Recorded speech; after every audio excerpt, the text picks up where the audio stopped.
you mean. Breaking through glass cages inside of me. Surfing and swimming in a never-ending sea. Finding missing puzzles to keep. Crack the cracking for everyone to sleep. Illusions walking and living like zombies. Allowing people to play with my mind like chess piece. Stole the key to my psyche. Now for years I just wanna hide me. Deflowered and free. Initiations with time. What up? It's your girl, Lemon here, back with another reading. Thank you so much for stopping by. This message is for Taurus season, and this Taurus season message is going to be for Virgo energy. So this is for wherever you have Virgo in your chart, this reading will be for you. Thank you so much again for tuning in. If you're new, welcome. If you're returning, welcome. Be sure to like, share, and subscribe to the channel. Also, leave a comment below if this video resonated for you and how it resonated for you as well. Any personal reading requests can be sent directly to me. You can check out my link tree in the description box below. Okay, so Virgo, this is a trine energy for you. If you are a Virgo sun, Virgo rising, Taurus would be your 10th house, 9th house energy. I'm sorry, 9th house energy. And this is the house of the gods. Jupiter, who is the lord of this house, is the god of all gods.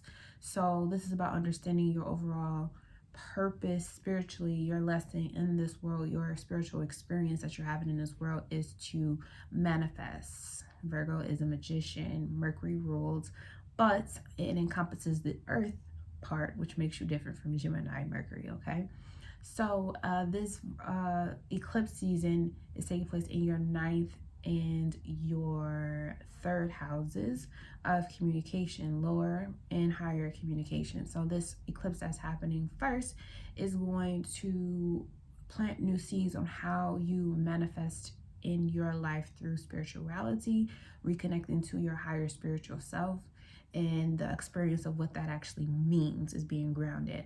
And then the full moon in Scorpio taking place in your 2nd house, your 3rd house of communications, is going to highlight how you need to get rid of certain ways of thinking, talking, processing of information, or just people in general who have to be eliminated or executed out of your life so you can continue to unfold the plan that is meant for you. And that's what's going to take place during these eclipses. There's going to be your 3rd and your 9th houses, where communication and how you communicate on the lower and higher realm are going to be completely changed, and it'll help you differentiate between what's real life and what I also call society life, because those are two different realms. You're either in the matrix, or you try to work your way out, or you're out of it, looking at from the outside in. Okay, so let's start with my own personal prayer. Because I am the high priestess, reminiscent, and I have the power to manifest my desires in alignment with my divine assignment for the greatest good of all. I shall. Spirit, what message do we have for Virgo energy, Virgo placements during this eclipse season in Taurus? Mercury will be going retrograde, so this is a great time for you to reinvent and reorganize what you're doing and what you're working on. It will start May 10th and end on June 3rd, and shadow will end when it gets back to Gemini. That's when it will end. I can't remember the exact date though. What messages do we have for Virgo energy during this Taurus season, this eclipse season? There will be abrupt changes that you do not have the right to control, so don't even try to accumulate so many details about the problem thinking you can fix it, because you can't. It's not for you to fix, it's for you to accept. So the real way that things are supposed to roll out and go can actually happen. You just have to let go of you trying to control everything with your mind before it explodes. Okay, so there may be a mind-blowing snag, or something is going to happen that you have no control over, and you just need to understand that this is a test to see, are you going to utilize your higher mind, or will you let your lower mind control you? Okay.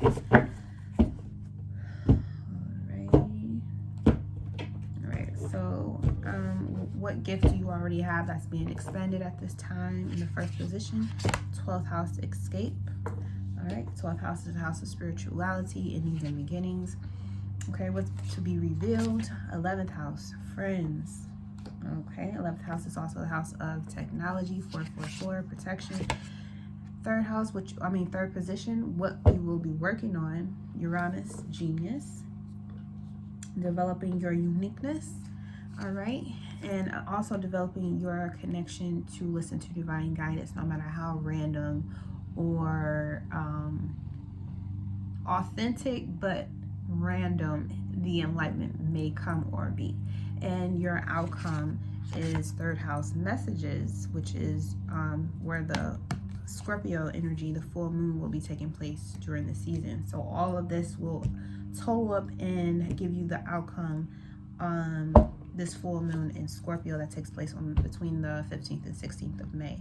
Overall energy, we have Sagittarius IC, so it could have to do with a Sagittarius, or it could be just the fact that you need to be more open, broaden your horizons a bit when it comes to getting information. Again, Sagittarius is connected to the 9th house. More Sag energy right here with Uranus and Aries energy. So this is a season where not only will you be forced off a cliff of ideas that you've been clinging to, but you also will be sent on a spiritual journey that you have yet to accept. Okay, so we're escaping. We have the ability to escape at this time. There's a doorway for you to get out of something that you don't have to be a part of. Okay, and this is going to reveal who your true friends are, or who truly is in your corner, who truly is a supporter of anything and everything that you wish. Okay, and you want to work on the uniquenesses or the innovative, or also the very development of your, what was I going to say? Integrating the differences between you and other people. Okay, it's like you're going to realize what you have in common with other people and what you tolerate in other people.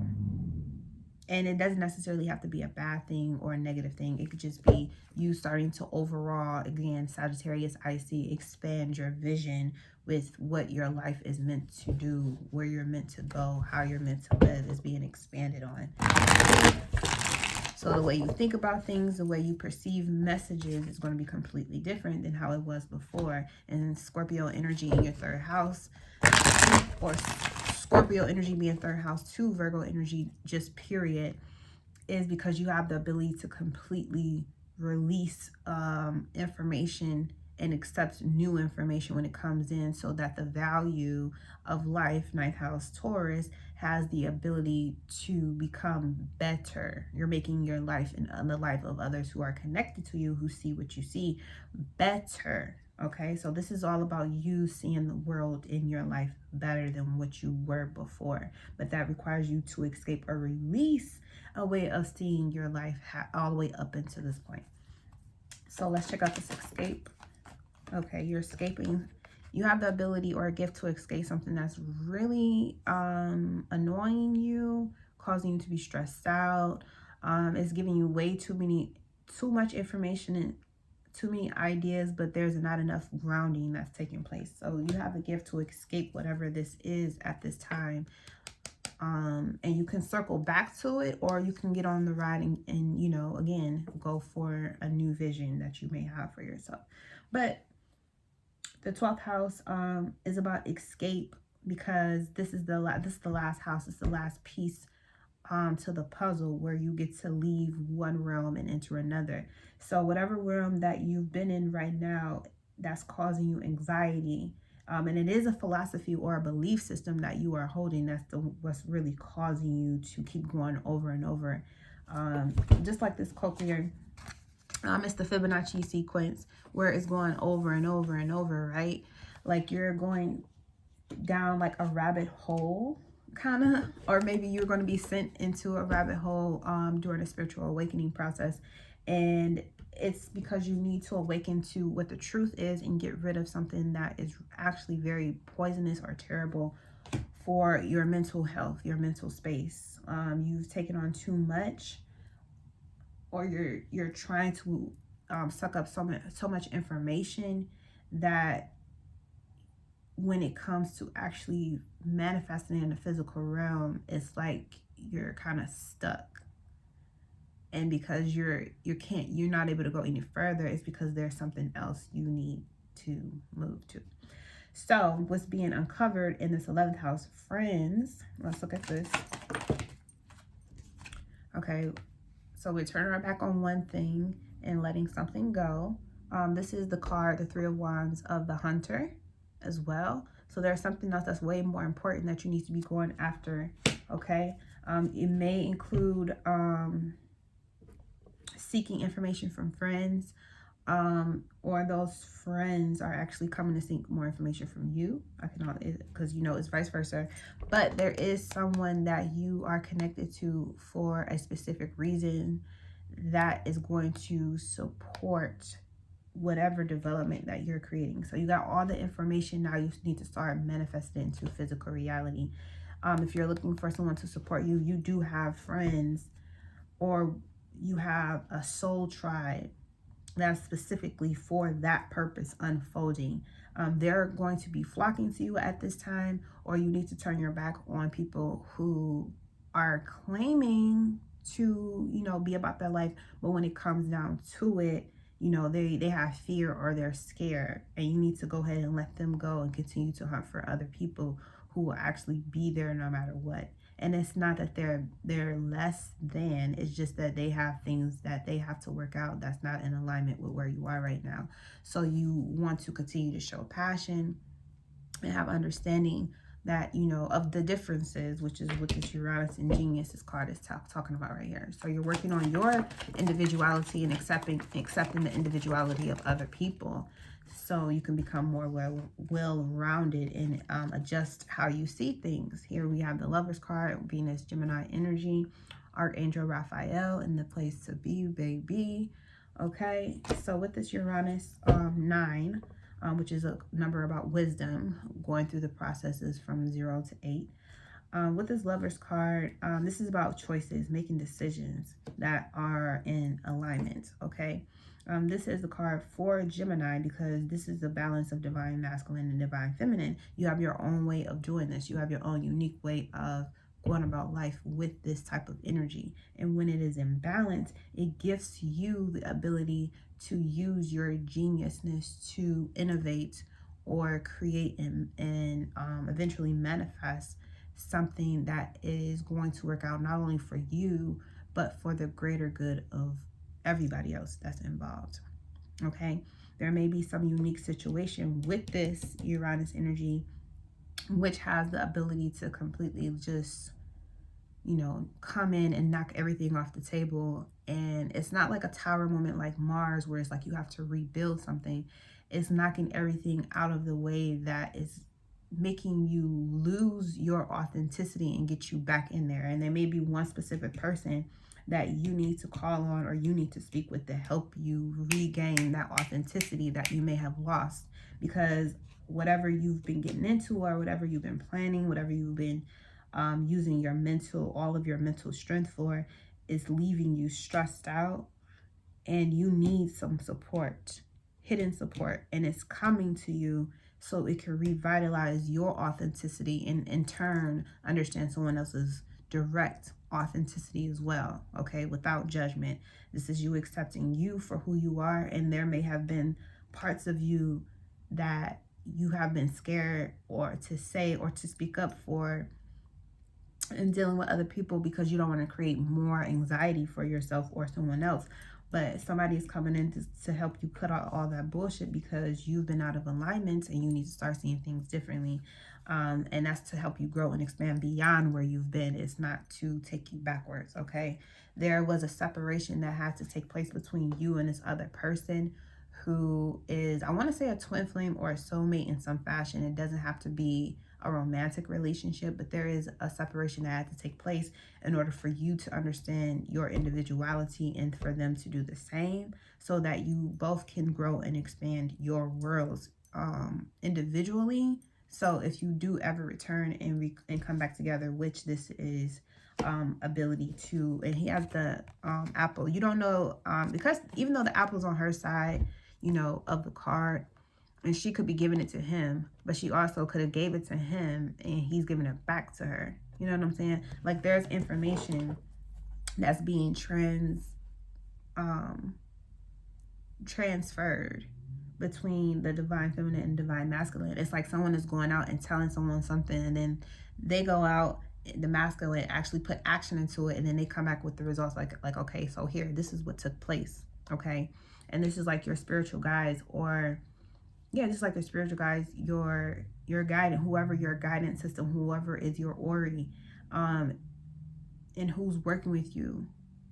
They're trying to get your attention to tell you something, and it is coming through from someone in particular. Look, the Archangel Raphael here in the flesh. But it's definitely coming from someone or from something that is related to love, music, healing. Like you have a direct line of communication with those types of things being mercurial within yourself, and you need to utilize those things to help you further express that authenticity, that identity that you have, and your purpose in being here. And this is the first major arcana that has came out thus far too. So the outcome being third house messages. What messages are you destined to receive at this time during this eclipse season? Okay, so we have the 7 of Cups and the 4 of Wands. Okay, you got 3 and you progress to the 4 here and mute with the 7 of Cups. Okay, this is the Scorpio energy, right? And this is still Aries energy. So the messages that you're receiving basically is saying that when it comes to messages, as you well know, as a mutable sign, which is all about perceptivity, you have the ability to choose whatever it is you want to choose. Virgo, the Virgin, is not about being asexual. Virgo, the Virgin, is about knowing that you have the right to choose. You have the right to decide. You have the right to pick whatever you want to select. But you also have to also be more comfortable with the fact that transformations of the information that you receive are happening at a faster rate. So what was working today is not going to work tomorrow. It's very possible. It's very possible. And it doesn't mean that the decision that was made yesterday was wrong. It just means that you've progressed so much in a shorter period of time, because that's what's going on right now with, you know, our Mother Earth, is that she's going through her birthing stage. She's birthing out to the children of her existence that's connected to her. She's birthing right now. So there's a lot of information or messages that are coming through, and you being a messenger, an angel, a magician yourself, you're going to have to be very quick with discerning when things have ran their course and it's time for you to rebuild something else, to come into union with something else. Something has ran its course and it's time for you to choose a different way of going about something. Stop trying to force it or stretch yourself so much to see something that is already well and done. It's over. The cycle is over. It's ended. There's nothing more you can do. The job is done. Whatever this is that you've been working on that is causing you stress is over and done with. It hits a dead end, or it's a dud at this point. So it's time for you to transform how you view and think about the situation in order for you to continue to move forward. Because whatever the situation was, it's a dud, it's dead, it hit a dead end. So now it's time for you to transform your mind, okay? Just like the Bible say, you have to continue to keep transforming your mind. When you have new information about something, you have to act on it. You cannot ignore it, okay? You cannot escape the reality that something is causing you stress and then continue to want to stress yourself out. It doesn't, like, how is that helping you? How is that making your life better? How is that helping you to manifest what it is that you truly desire to have for you and those who support you, who you want to share your life with? Like, how is that going to work for you if you're not happy? If you're not truly, genuinely aligned why would you want to give that energy to someone else? Okay, and why are you accepting anything less than that from someone else? Okay, so what message, ancestral message do we have for Virgo energy for this Taurus season? Okay, so we have the bouquet. Okay, and this talks about basically trust. Trust that, you know, what once was a what we once thought was a weed is actually a seed of medicine. Something that we used to believe, or something that we used to believe and live our life as being wrong, is actually the best thing that we could ever do for ourselves. And I feel like that's the transformational message that you're going to receive during this eclipse season, is that whatever you was working on or working towards is over and done with. There's no point in trying to continue to work towards it. You need to look up and see something else that's right in front of you that you need to be working on, that's less stressful, more supportive of where the alignment of the universe is going, which automatically means it's going to be in direct alignment with you. That's what you need to be giving your most attention to, because it's going to bring out a whole nother side of yourself that's completely authentic to you, to keep you in balance. And that's the message this eclipse season. So thank you so much, Virgo energy, for tuning in. I hope this message found you well, and until we meet again.